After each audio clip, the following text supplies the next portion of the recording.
Shopping करना चाहे तो शॉपिंग कर सकते हैं, मूवी देखना चाहे तो मूवी देख सकते हैं, खाना खा सकते हैं और साथ साथ उनकी गाड़ी 40 मिनट में, 50 मिनट में, 1 घंटे के अंदर अंदर चार्ज हो जाएगी।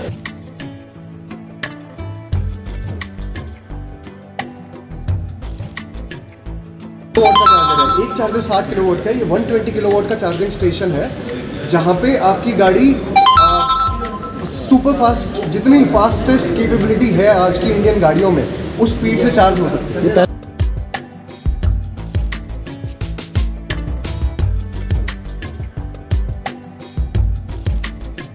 एक गाड़ी को रफली चार्ज होने में 30 से 40 यूनिट लगते हैं। जैसे हमारे फ़ोन की बैटरी अलग अलग साइज़ की होती है, वैसे वैसे हमारी गाड़ियों की बैटरी भी अलग अलग साइज़ की होती है।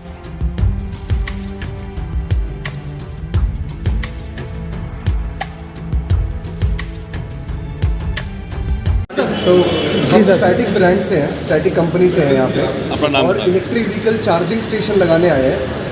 हमें ये पता है कि ईवी यूज़र को, जो इलेक्ट्रिक गाड़ी चलाते हैं, उनको फास्ट चार्जिंग की ज़रूरत है। और ये फास्ट चार्जिंग घरों में नहीं लग सकती या छोटी बिल्डिंग्स में नहीं लग सकती। ये सिर्फ एक बड़ी मॉल, बड़ी प्रॉपर्टीज़ में ही लग सकती है, जहाँ पे वो अपना शॉपिंग करना चाहे तो शॉपिंग कर सकते हैं, मूवी देखना चाहे तो मूवी देख सकते हैं, खाना खा सकते हैं और साथ साथ उनकी गाड़ी 40 मिनट में, 50 मिनट में, 1 घंटे के अंदर अंदर चार्ज हो जाए।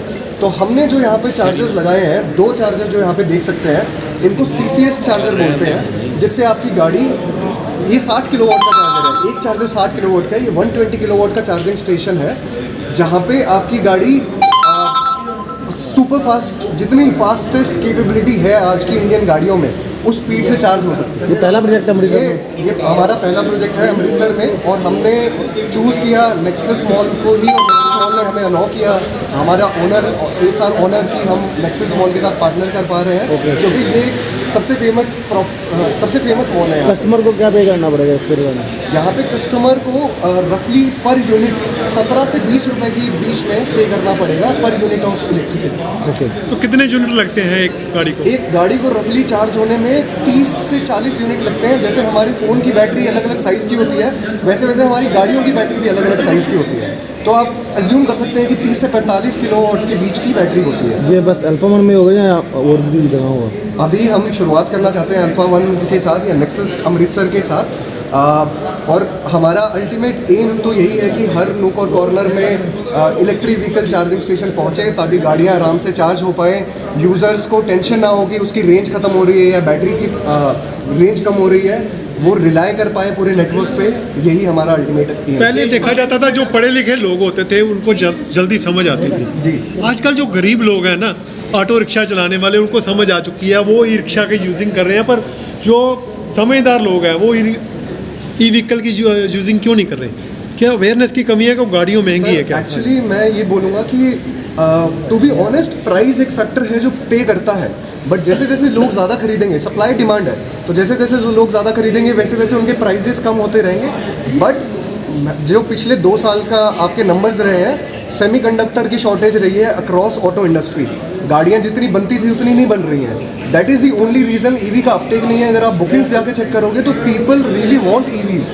अगर आप एक सोसाइटी में देखोगे जहाँ पे एक ईवी 1 साल पहले थी, वहाँ पे आज के दिन में 15 से ज़्यादा ईवीज़ हैं, क्योंकि इसका एक ट्रिकल डाउन इफेक्ट है, जो लोग खरीदते हैं ईवीज़ को।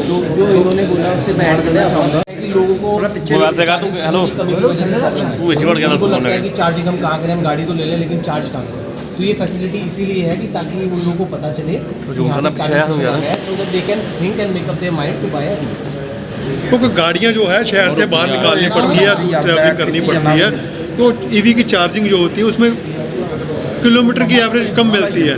तो चलो, ये तो फास्ट चार्जिंग में आधे घंटे में चाय पी और चार्जिंग होगी, ऐसे फैसिलिटी मिलेगी कि चाय के साथ चार्जिंग हो। मैं आपको बताना चाहूँगा, अगर आप दिल्ली से अमृतसर आते हैं तो अभी हमारे पास जो कस्टमर हैं जो आते हैं वो यहाँ पे चार्ज करते हैं, वो अमृतसर घूमने आते हैं। हमारे पास इस पूरे दिल्ली से अमृतसर के बीच में हमारा पूरा नेटवर्क है स्टैटिक का। तो आप जगह जगह पे आएँ, अपना रुकें, चार्ज करें। आप हमने तो पूरा इसको, जितना भी हाईवे है इसको पूरा हमने कवर अप किया हुआ है।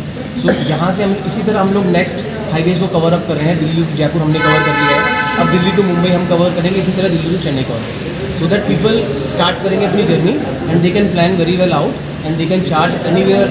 We have static at every location and they can come easily. करना चाहूँ ਜਿਹੜਾ ਜਦੋਂ ਇੱਥੇ ਆਉਣਗੇ ਚਾਰਜਿੰਗ ਉਹਨੂੰ ਦੇਣਾ ਪਏਗਾ ਉਹਨਾਂ ਨੂੰ। ਬਟ ਅਦਰਵਾਈਜ਼ ਨੋਰਮਲ ਜਿੱਦਾਂ ਕੋਈ ਨਹੀਂ ਆਉਂਦਾ ਤੇ ਉਹ ਨੋਰਮਲ ਪਾਰਕਿੰਗ ਦਾ ਕੀ ਹੁੰਦਾ ਹੈ ਕਿ ਪਾਰਕਿੰਗ ਜਿਹੜੀ ਹੈ ਇੰਨੀ ਨੀਟ ਸੇਫ ਬਿਕੋਜ਼ ਸਾਰੇ ਜਿਹੜੇ ਕ੍ਰਾਈਮ ਉਹ ਪਾਰਕਿੰਗ 'ਚ ਹੁੰਦੇ ਆ। ਇਸ ਕਰਕੇ ਅਸੀਂ ਪਾਰਕਿੰਗ ਜਿਹੜੀ ਇੱਥੇ ਕਰਦੇ ਕੋਈ ਪ੍ਰੋਫਿਟ ਆਪਣੇ ਲਈ ਨਹੀਂ ਕਰ ਰਹੇ for normal human being also. ਤੁਸੀਂ ਦੇਖੋਗੇ 30 ਤੋਂ 35 ਇੱਥੇ ਗਾਰਡ ਲੱਗੇ ਹੋਏ ਆ। ਅਜੇ ਤੱਕ ਸਾਨੂੰ 14 ਸਾਲ ਹੋ ਗਏ ਮਾਲ ਚਲਾਉਂਦੇ, ਇੱਕ ਵੀ ਟੀਜ਼ਿੰਗ ਕੇਸ ਨਹੀਂ, ਇੱਕ ਵੀ ਕੋਈ ਕ੍ਰਾਈਮ ਨਹੀਂ। ਕਿਉਂਕਿ ਜੇ ਆਪਾਂ ਸੇਫ ਇਨਵਾਇਰਨਮੈਂਟ ਦੇਵਾਂਗੇ ਨਾ ਤੇ ਲੋਕ ਖੁਸ਼ੀ ਨਾਲ ਆਉਣਗੇ। ਜੋ 20 ਜਾਂ 25 ਰੁਪਏ 30 ਕਿਸੇ ਨੂੰ ਫਰਕ ਨਹੀਂ ਪੈਂਦਾ, ਪਰ ਇਹਨਾਂ ਲਈ ਬਿਕੋਜ਼ स्पेसिफिक पर्पस हैगा उन्होंने कोई चार्ज नहीं देना पड़ेगा। आपने एक क्वेश्चन पूछा थोड़ी देर पहले कि ये बड़ा टाइम लगता है, आपको ये हमारे को ये अंडरस्टैंड करना पड़ेगा कि एवोल्यूशनरी है। पहले जब हवाई जहाज बना था तो रोटर चलते थे, ठीक है, हौली हौली तरक्की हो गई, जैट इंजन हो गया, फिर वो जैट इंजन की होर पावर वधी, हुण 200 किलोमीटर तो चला गए, हुण आप 4-4 मैक ते पहुँच गए हैं। सो ये जो बिगनिंग है, ठीक है, ये टाइम लगेगा, ट्रांजिशन फेज। लोग लेंगे इलेक्ट्रिक कार पर, इलेक्ट्रिक कार बन ही नहीं रही उतनी। आपको मालूम है कि इसका जो बैटरी बनाने के लिए जो हमारे को चाहिए मिनरल्स, वो उनकी अबंडेंस नहीं है हमारे कंट्री में अभी। तो ये धीरे धीरे एवोल्यूशन होगा। आप देखोगे पेट्रोल पंप्स की जगह ये स्टेशन बनेंगे, ऐसे धीरे धीरे हो सकता है किसी दिन को सोलर से ही ऊपर एक पैनल लगी हो और गड्डी अपनी चलती जाए। It is not very far of.